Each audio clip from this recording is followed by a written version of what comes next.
Dad के काफी सारे एसेट्स बेच चुके हैं। सोच भी नहीं सकता था रेयान भाई इस हद तक चले जाएंगे। दुनिया में हर चीज आसानी से मिल जाती है सिवाय खुलूस और मोहब्बत के। अपने ही माँ बाप के ठेस पहुंचाई है आपने। हेलो फ्रेंड, रियान ने जिस तरह कहकशा बेगम को आंखें दिखाई थी वो इनसे बिल्कुल भी बर्दाश्त नहीं हो रहा था कि इनका बेटा अपनी बीवी की बातों में आकर इनके ही खिलाफ हो चुका था और सिर्फ अपनी बीवी की ही ज़बान बोल रहा था। रियान की तरफ से तो वो बिल्कुल मायूस हो चुके थे। अब इनकी आखिरी उम्मीद सिर्फ फाइज़ ही था, मगर फाइज़ जिसे अपने बाप के बिज़नेस में कोई दिलचस्पी नहीं थी, वो पहले भी अपने वालदेन से कह चुका था कि वो ये बिज़नेस नहीं संभालना चाहता।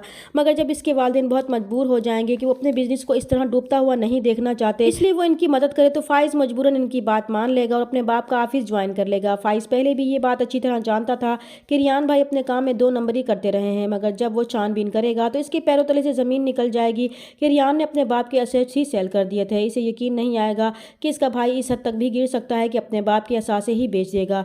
फाइज जब ये बात कहकशां बेगम को बताएगा तो ये खबर सुनकर इन पर तो क़यामत ही गुजर जाएगी कि रियान तो इनका फरमाबरदार बेटा था, वो इनके साथ ऐसा कैसे कर सकता था, जिन्होंने सारी ज़िंदगी अपने बच्चों के मुस्तकबिल के लिए इस बिज़नेस को इस्टेब्लिश किया था। आज इन्हीं के बेटे ने इन्हें चूना लगा दिया था। फाइज समझ चुका था कि इतना सब कुछ बेचने के बाद भी रियान भाई बाकी हिस्से में से अपना हिस्सा लेने की कोशिश कर रहा है ताकि वो कनाडा जा सके। इसलिए वो रियान भाई को समझाएगा कि वो अपने माँ बाप के साथ बहुत गलत कर रहा है, क्योंकि ज़िंदगी में सिर्फ दौलत ही सब कुछ नहीं होती। वो अपने माँ बाप को धोखा दे रहा है, इसने इनकी मोहब्बत, शफकत और भरोसा सब खो दिया है। जिस दौलत को वो सब कुछ समझ रहे हैं, इसे पाकर भी वो खाली हाथ ही रहेंगे। मगर रियान की अकल पर तो पर्दे पड़ चुके हैं, इसे फाइज की बातें भी समझ में नहीं आएंगी, मगर जब इसे ठोकर लगेगी तब समझ जाएगा कि रिश्ते दौलत से ज़्यादा अहम होते हैं। दूसरी तरफ मुदस्सिर हरीम को अपने ऑफिस में जॉब करने पर राज़ी कर लेगा।